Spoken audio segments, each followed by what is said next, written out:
Texas massacre, all right? This is one of the most horrific things you will ever see. Let me be very clear about this, okay? Our leadership, our political leadership, they are feckless. You have children dead, another mass shooting. You had a mass shooting just a few days ago. The killer wanted to kill black people in particular. Let's put up a picture of this killer. This killer killed 19 children, 2 teachers in Uvalde, Texas. This is being called a school rampage. The Instagram account is where we got that from.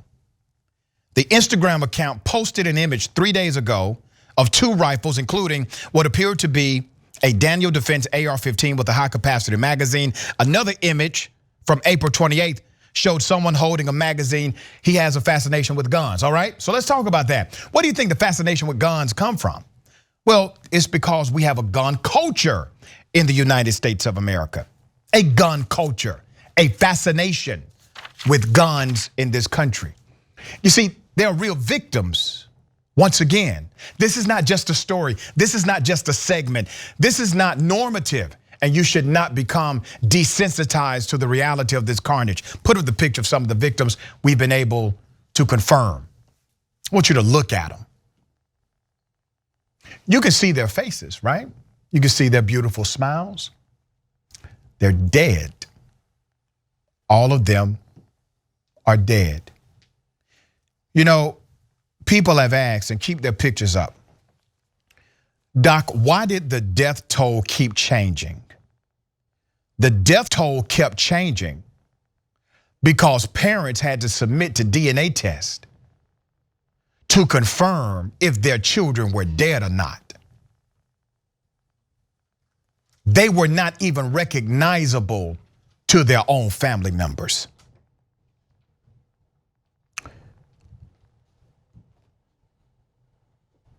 Republicans are saying, oh, this is not the time to politicize.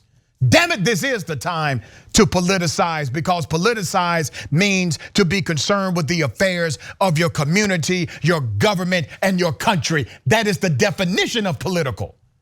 We elect politicians to solve actual problems. That's the entire reason you have the job. Would anyone say to a plumber who has a broken pipe in front of him or her, this is not the time for you to start being a plumber? No, we elected you to be a problem solver. That's why you're here. That's why you have this job. Now let me go to Steve Kerr. Coach Kerr, he was supposed to talk about basketball, right? Here's what he said. I'm not going to talk about basketball. Nothing's happened with our team in the last 6 hours. We're going to start the same way tonight. Any basketball questions don't matter. Since we left shoot-around, 14 children were killed 400 miles from here, and a teacher.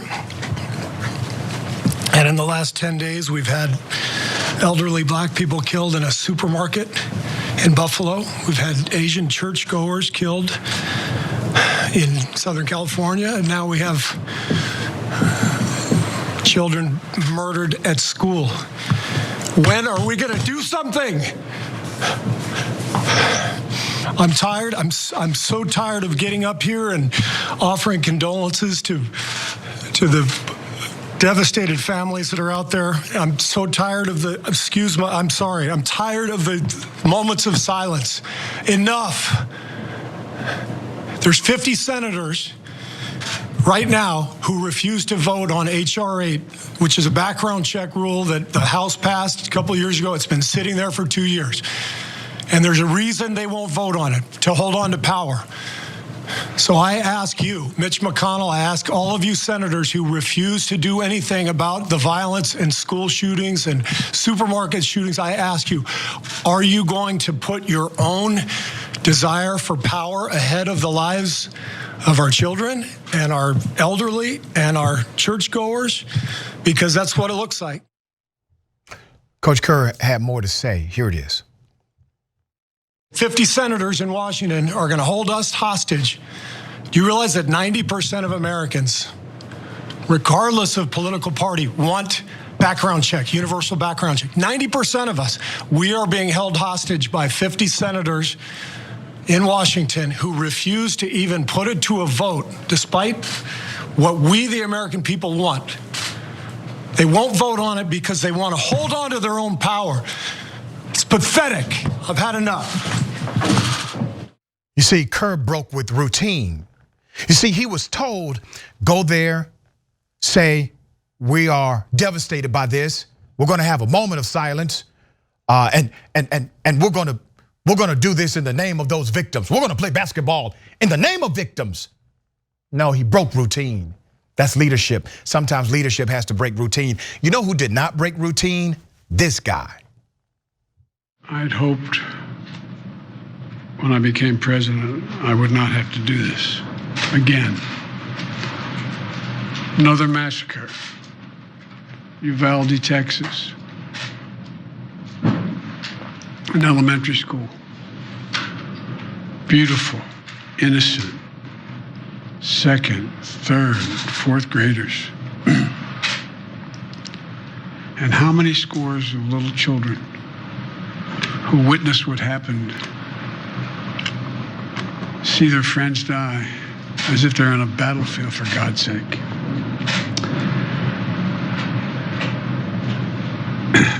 They'll live with it the rest of their lives. There's a lot we don't know yet. There's a lot we do know.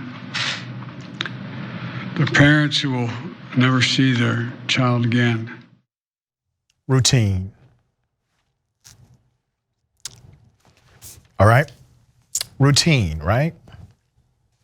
Every president has a playbook they follow when things like this happen.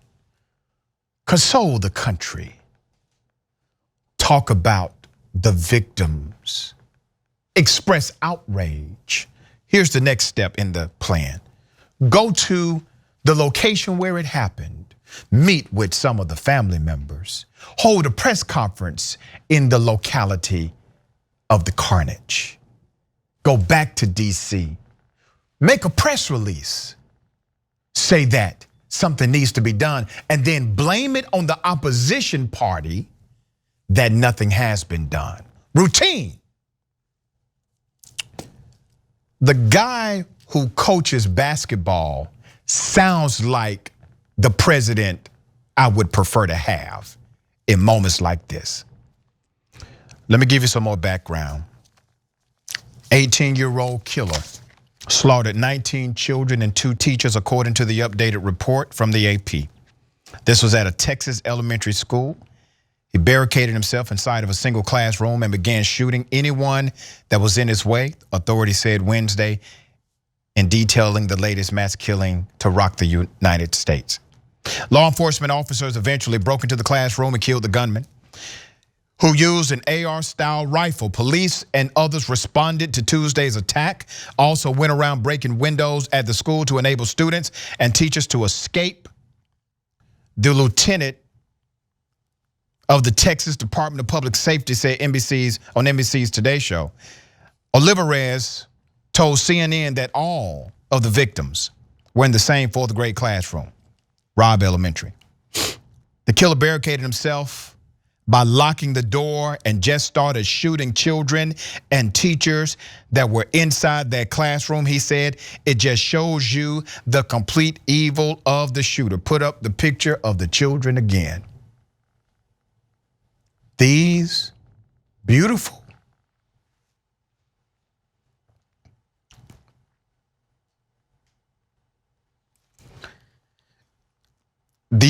children were eradicated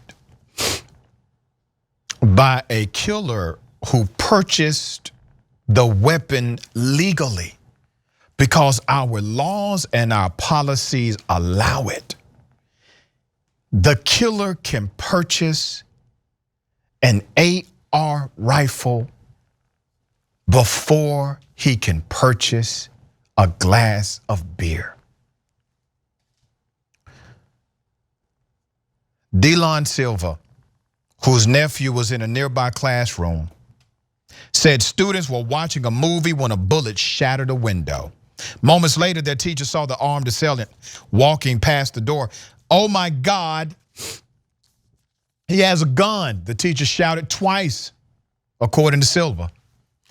The teacher did not even have time to lock the door. Investigators did not immediately disclose the motive, but identified the assailant as Salvador Ramos, a resident of the community about 85 miles west of San Antonio. Ramos had hinted on social media that an attack could be coming, suggesting that kids should watch out, according to State Senator Roland Gutierrez, who said he had been briefed by state police.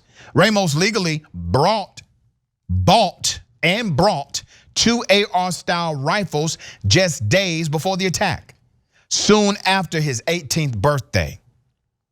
One of the guns he purchased was at a federally licensed dealer on May 17th. That's according to the senator.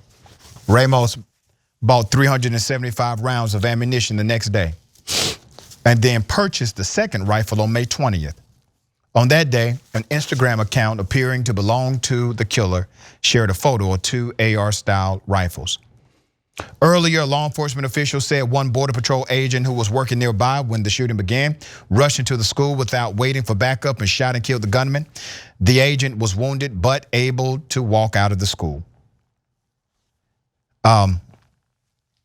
You know, the school actually had somebody already there with a gun. That did not stop this killer. You know what could have stopped him based on the facts of this scenario? A policy that said you cannot purchase this weapon. You can't do that. We don't allow you to purchase this kind of weapon. And I know some will push back and say, well, if he really wanted to get his hands on a gun, he could have.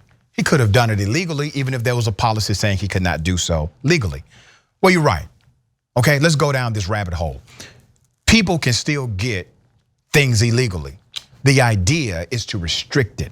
Maybe the time it takes in order to get a gun illegally, maybe something happens in that period of time where he talks himself out of it, or somebody else talks him out of it, or perhaps he commits to trying to do the illegal thing and he's caught and arrested and apprehended in the process of trying to get an illegal firearm. But you never get to that space when you are creating laws and creating an atmosphere to literally make it easy for killers to kill. David, what are your thoughts on this? When there was an assault weapons ban, mass shootings went down. That's right. When the assault weapons ban was allowed to lapse, mass shootings went up. 10 years ago, I was working at Current TV with the Young Turks, and I had to go to Newtown, Connecticut to cover the Sandy Hook massacre. That was 10 years ago. It was the absolute worst story of my life. Yeah. And we didn't even get close. We didn't even get close to the parents, get close to the carnage, but just being there was the absolute worst. Since then, I now have 2 kids. Yeah. I have a 3rd grader, she's gonna be in 4th grade. I have a 5-year-old who's gonna be in kindergarten in the fall. We live 20 minutes from Newtown. We have to explain to our kids, why are there numbers on the windows of these classrooms? So the police know which classroom to go to when there's a report of a shooter? Why is there a police car outside of our school all the time? We have had to explain to our daughter what happened in Newtown. We now have to explain what happened in Texas. And we have to do so in a way that says, well, don't be frightened. Well, does this happen anyplace else in the world? Sure, there are people who have mental health issues around the world. There are people who have domestic violence, there's problems. But no, it doesn't happen around the rest of the world. It happens in the United States. Well, why, Daddy? Why does it happen in the United States? Yep. And as a parent, this isn't even the most challenging thing the parents are going through. The most challenging thing are those parents in Newtown, the parents in Parkland, the parents in Texas who now have to look at that bed where their child once slept and that's gone forever. This is what we have become in this country. It is shameful, it is despicable, and the fact of the matter is, nothing is going to get done. Yeah. Because the Democrats don't have the courage to do anything, the Republicans aren't doing anything, well, that's fine. If you say that we can't pass gun control. Well, Republicans, what are you doing about mental health? What are you doing to make sure that when somebody is called, when the police are called to this Ramos's family home, as they were 5, 6, 7 times in the past several years, what are you doing to make sure that that gets notified to other people? Yeah. There has to be some system that you put in place to capture these red flags if you're not going to do anything else. And that's the thing, man. The majority of America, they agree with the red flag solution. And the red flag solution is simple. If you do things, if you have a pattern of behavior that's questionable, you are now red flagged, all right? You're under investigation. They can legally stop you from getting a weapon while that red flag is active. You have to do things to get away from the red flag, to get the red flag dismissed against you. Why? Because that can protect lives. That's it.